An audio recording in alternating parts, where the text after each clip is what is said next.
Assalamualaikum warahmatullahi wabarakatuh. Perkenalkan, nama saya Muhammad Zainuddin Mustafa, NIM 12204183141, dan teman saya Muhammad Sukma Wicaksono dengan NIM 12204183140. Di sini kami akan mempresentasikan terkait dengan pengaruh ilmu falak dalam mengetahui awal waktu sholat. Nah, materi yang akan kita pelajari kali ini ada 4 poin penting yang akan kita bahas. Yang pertama terkait dengan pengertian ilmu falak. Yang kedua tentang hubungan ilmu falak dengan awal waktu sholat. Yang ketiga sejarah penentuan awal waktu sholat. Dan yang terakhir hal-hal yang mempengaruhi dalam penentuan awal sholat. Kita masuk ke pembahasan pengertian ilmu falak. Pengertian ilmu falak menurut bahasa, falak artinya mada an-nujum atau orbit atau peredaran atau lintasan benda-benda langit. Sedangkan menurut istilahnya, ilmu falak adalah ilmu pengetahuan yang mempelajari tentang lintasan benda-benda langit seperti bumi, bulan, matahari, dan bintang-bintang agar dapat diketahui arah dan waktu di permukaan bumi untuk keperluan ibadah. Sehingga ilmu falak adalah ilmu pengetahuan yang mempelajari lintasan benda-benda langit, khususnya bumi, bulan, dan matahari pada orbitnya masing-masing dengan tujuan untuk diketahui posisi benda langit tersebut antara satu dengan lainnya agar dapat diketahui waktu di permukaan bumi. Kita masuk ke pembahasan kedua terkait dengan hubungan ilmu falak dengan awal waktu sholat. Penentuan awal waktu sholat merupakan bagian dari ruang lingkup kajian ilmu falak. Dalam pembahasan kali ini, permasalahan yang ingin dikaji adalah pengaruh ilmu falak terhadap penentuan waktu sholat. Sholat merupakan ibadah penting dalam Islam. Dalam menunaikannya, seorang muslim terikat pada waktu-waktu yang sudah ditentukan. Kita semua tahu bahwasanya sholat tidak bisa dilakukan di sembarang waktu, tetapi harus mengikuti petunjuk Al-Quran dan As-Sunnah.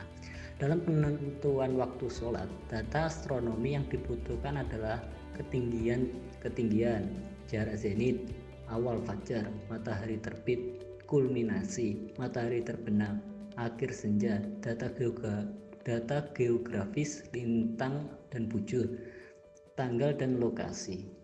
Dan kita tahu bahwasanya waktu sholat dari hari ke hari dan antara satu tempat dengan tempat lainnya berbeda-beda sesuai dengan peredaran matahari dan bumi. Di sini ilmu falak berperan menafsirkan fenomena yang disebutkan dalam dalil Al-Quran dan Al-Hadis terkait dan teraplikasinya dalam bentuk rumus matematis. Dalam penetapan waktu-waktu sholat, secara umum masyarakat telah sepakat menerima data astronomi atau hisab sebagai acuan.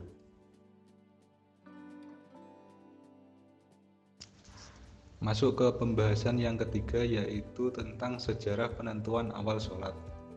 Sebelum mengenal adanya jadwal sholat, penentuan awal waktu sholat berpedoman langsung pada peredaran semu harian matahari dengan memperhatikan fenomena pergerakan matahari dan gejala alam yang terkait, yaitu diantaranya fajar, terbit, melintasi meridian, terbenam, dan senja.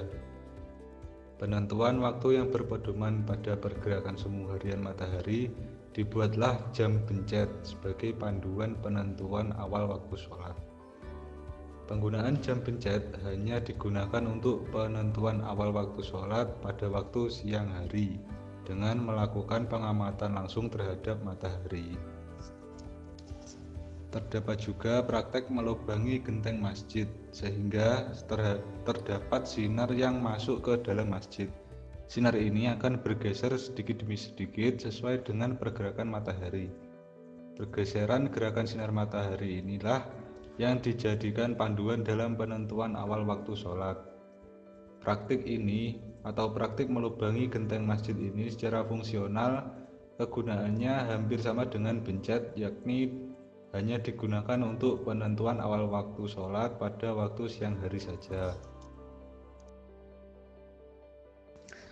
Masuk ke pembahasan yang keempat, yaitu hal-hal yang mempengaruhi dalam penentuan awal sholat. Di sini ada 3 hal pokok yang mempengaruhi penentuan awal sholat. Yang pertama terkait dengan data dalam perhitungan waktu sholat. Yang kedua terkait dengan pengaruh ketinggian tempat terhadap perhitungan waktu sholat. Dan yang ketiga adalah pengaruh kecemerlangan langit terhadap perhitungan waktu sholat. Yang pertama saya akan membahas tentang data dalam perhitungan awal waktu sholat. Dalam perhitungan waktu sholat, mengetahui data-data yang digunakan dalam penyelesaian rumus sangatlah penting karena menjadi jantung dalam perhitungan waktu sholat. Dalam artian, kebenaran hasil perhitungan waktu sholat sangatlah tergantung keakuratan dari data-data yang digunakan. Oleh karena itu, saya rasa penting untuk membahas data-data yang diperlukan untuk menyelesaikan rumus penentuan waktu sholat. Nah, data-data tersebut apa saja? Yang pertama yaitu lintang dan bujur tepat. Dalam setiap perhitungan waktu sholat, lintang dan bujur tempat sangat penting karena hasil perhitungan tidak akan sesuai dengan suatu daerah bila lintang dan bujur tidak sesuai. Dan yang kedua, sudut waktu matahari. Sudut waktu matahari adalah jarak busur sepanjang lingkaran harian matahari dihitung dari titik kulminasi atas sampai matahari berada. Yang ketiga, deklinasi matahari. Deklinasi matahari adalah nilai jarak suatu benda langit dari ekuator langit yang dihitung berdasarkan panjang lingkaran waktu dengan satuan derajat menit dan detik busur. Dengan diketahui nilai deklinasi matahari, maka posisi matahari terhadap bumi juga bisa ditentukan. Dan yang terakhir adalah tinggi matahari. Tinggi matahari adalah nilai jarak busur sepanjang lingkaran vertikal dihitung dari ufuk sampai matahari berada. Kemudian yang kedua yaitu pengaruh ketinggian tempat dalam penentuan awal waktu sholat. Dari ketentuan yang termuat dalam Al-Quran dan hadis, dapat dipahami bahwa ketentuan waktu sholat berkaitan dengan posisi matahari pada bola langit.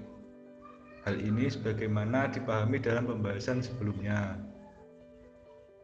Bila dilihat dari sistem perhitungan awal waktu sholat, bisa dipastikan bahwa waktu sholat zuhur dan sholat asar tidak dipengaruhi oleh ketinggian tempat.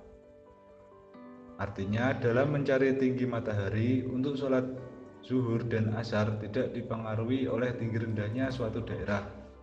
Karena ketinggian matahari untuk waktu sholat zuhur ditentukan bersamaan dengan perhitungan kapan matahari menempati posisi titik kulminasi atas atau saat matahari berada pada titik zenit. Dan untuk sudut tinggi matahari dalam perhitungan waktu sholat asar ditentukan berdasarkan bayang suatu benda yang dihasilkan saat matahari menempati posisi terjadinya bayang suatu benda yang sama panjangnya. Waktu sholat yang ada pengaruhnya dengan ketinggian tempat adalah waktu sholat maghrib, isya, dan subuh. Untuk yang maghrib, yaitu saat terbenamnya matahari sampai hilangnya cahaya merah di langit barat. Kemudian isya ditandai dengan mulai memudarnya cahaya merah di ufuk barat atau akhir senja astronomi. Kemudian yang subuh, sejak terbit fajar shidik atau fajar sebenar hingga terbitnya matahari atau awal fajar astronomi. Kemudian yang ketiga yaitu pengaruh kecemerlangan langit terhadap perhitungan waktu sholat. Metode perhitungan waktu sholat yang dipengaruhi oleh kecemerlangan langit adalah waktu sholat yang ditetapkan oleh syar'i berdasarkan bias cahaya matahari. Hal ini bisa dipastikan dalam perhitungan penentuan waktu sholat isya dan subuh, karena kedua salat inilah yang ditetapkan oleh Al-Quran dan hadis berdasarkan bias cahaya fajar dan cahaya senja.